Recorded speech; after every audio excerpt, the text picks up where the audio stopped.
Oh, I'll take that one. Right guys, welcome back to the channel. Today's video is all going to be about the backswing and really focusing on the role of the lead shoulder. It's a question I get a lot, and I've got to start with a bit of a negative, a never do this. So the two things I don't want to see, and I know it sounds a little strange starting with that, we will get on to what we do want to see. I get a lot of golfers where they get their lead shoulder moving down, but not enough back. And I get some golfers where they get their lead shoulder moving a lot back, but not enough down. We've got to get the blend correct between the turn and the tilt. So turning is this motion, tilting is this motion, okay? Creating some side bend, if you like. Now, we need this lead shoulder to be moving down and behind in an ideal world. And as I said, that's that blend we're looking for. If we turn on this tilted axis, so I get my lead shoulder moving back and down, I'm able to maintain my spine angle, and that makes it a ton easier to get ball turf strike that we're really looking for. Now with the driver, and we will go on to the driver in a minute, you could expect to see a little bit more extension of chest, but you would still expect to see this lower than this, and again turning behind the golf ball. Now why can we do that with a driver? Well, the ball's off a tee, and we could generate some more speed doing that, but with an iron we're really looking for that precision, aren't we, that ball turf contact. So we want to, in an ideal world, maintain our spine angle as well as we can and feel like we're turning around our spine. So we've got to get that right blend of turn and tilt. Put an alignment stick between our feet just on the inside of my trail thigh. Okay, so for me, my right thigh here, which is, as you will see, slightly behind the golf ball. And I love this drill, so if you're not new to my channel, you've seen me do this before, but this does work iron and driver, and I'm going to discuss that in a second. If you just put a marker, I'm going to use these colourful T-pegs here, about 3 feet past the golf ball, and in line with this alignment stick that I've put on the ground, which is slightly behind the ball, remembering it's on the inside of my trail thigh. If I put the club high across my shoulders, focus on the golf ball, and really make sure that the end of the grip here points at those T-pegs, meaning my lead shoulder is moving back a little laterally, but it's also moving down. And you will see from this angle, it's getting almost the back of my shoulder here in line with the inside of my trail thigh axis, and that makes it a ton simpler. So again, I see a lot of golfers who are perhaps trying to keep their head dead still, no movement whatsoever, and they tend to tilt, but they don't get their lead shoulder behind the golf ball, okay? And there is a method, stack and tilt, where it's about staying more on this lead side, but even the stack and tilt guys wouldn't be seeing something over here, okay? It'd be a little bit more centered. So often when these golf guys are trying to keep their head dead still and we see the lead shoulder going down, I often see the head going towards the target. Now, we're going to be incredibly steep from there unless we end up backing up out of our own way. So we quite often see this reverse pivot, effectively, where we're on our lead foot and then we're going to our trail foot. We wouldn't throw a ball that way, would we? We wouldn't go like this. So we've got to load up into that trail side to move into that lead side, in my opinion, to make the golf swing as simple and repeatable as possible. And then I get the guys who are too flat. Now, what fault does that cause? So they move their lead shoulder a lot laterally. They don't get it going enough down. So you can see quite a lot of swaying here. That's not just shifting pressure, that's moving my whole mass. But also, if I hold the club correctly here and I make that movement, if this lead shoulder goes a lot laterally but doesn't go down, what happens to the club? It starts getting way behind me, doesn't it? And this is a fault I see a lot. Golfers who get that club working in behind them, often because of that, that club face ends up open.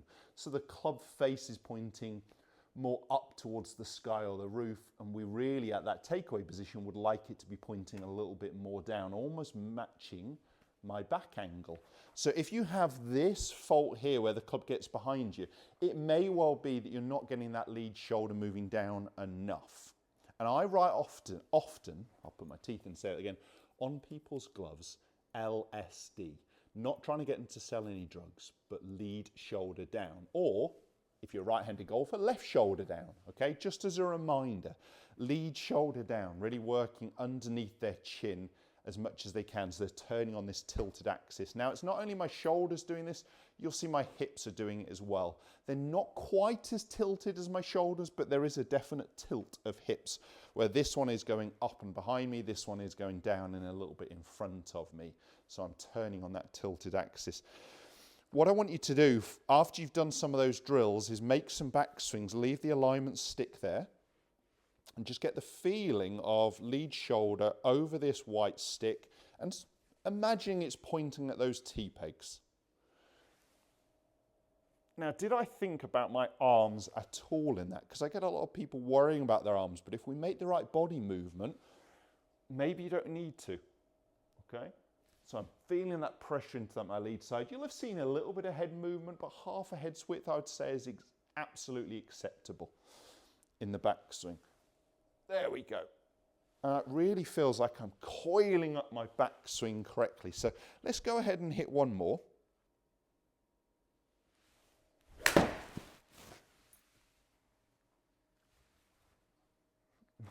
Not my best balance, but very much down my target line. Now, I was very focused on my lead shoulder down there. And personally for me, I don't need to worry about this. I've got plenty of faults, but this isn't one of them. So it's not something that's as relevant for me. But if you're struggling with that backswing movement, if there's not enough tilt in your turn or the other way around, then it's that blend of the two. And I love this exercise. Alignment stick, T-pegs, just doing some simple ones there. I'd perhaps then even start on the driving range. You know, I got you to do this drill where we just wind up. Why not wind up, stop and hit, okay? So we actually do a freezer exercise. Even if we do it off a small T-peg to start with, I'm not, but wind up, stop and hit.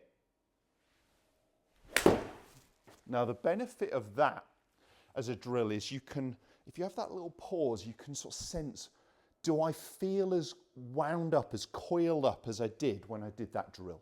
When I did that exercise. So it's a good idea to do somewhere we stop at the top. We call them freezers, freezing for that couple of seconds, just to sense, did I make that backswing movement or not? Now, I did mention the driver. The 3 foot is still about right. It is true that with a driver, my shoulders should be slightly flatter than with an iron because the ball is further away from me and on a tee. So it's a couple of inches up in the air. And because of that, my shoulders should be slightly flatter.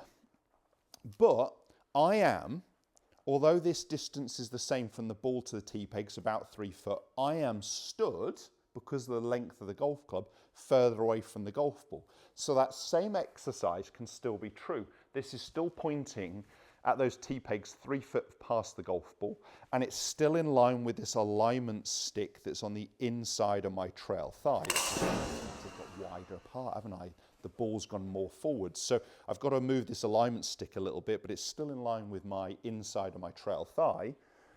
That's that movement. So I'm still getting in line with this white stick behind the golf ball. I'm still getting it pointing down about 3 feet past the golf ball. And that will still get my lead shoulder working down and in front of me. Now, I mentioned it wouldn't be the worst thing in the world with a driver if there was a little bit more extension of chest. If you're looking to gain some power, you can get your arms further back and further away from the ball if there's a little bit more extension of body in the backswing.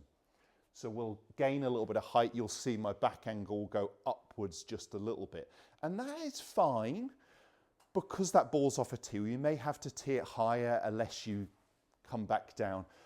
But is that the simplest way to swing the golf club? Perhaps not, but it could help you generate some more speed, which you may be looking to try and do with the driver movement. So in my opinion, we're still looking for the lead shoulder moving down and in front of us, but if we're trying to generate a bigger backswing, if we're trying to make a bigger movement, get our arms further away from the ball, there could be a little bit more extension of chest in the backswing, and we're just talking about that movement in terms of extension of chest. But you will still see this is lower than this is lower than this. I'm still turning on a tilted axis. Now, I can hit driver for you, but I'm on a par 3, so I'm going to end up hitting this. What have I got behind the green? Maybe a nice chalet or something.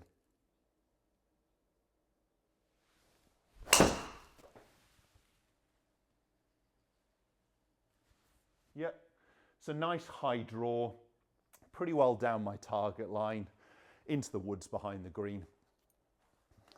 Didn't get a lot of run hitting into the woods behind the green. But very much the same feel, the same movements for me to achieve that good top of the backswing position. I firmly believe if you can get the body movement correct, the arms can start to take care of themselves. And that can be a real simple way to swing the golf club. So I hope that video helps. I know those drills will. I see the fault day in, day out. So this video I think is very relevant for a lot of golfers. If it does help, make sure you smash the thumbs up. Put some comments below and don't forget to subscribe to my channel for more content just like this.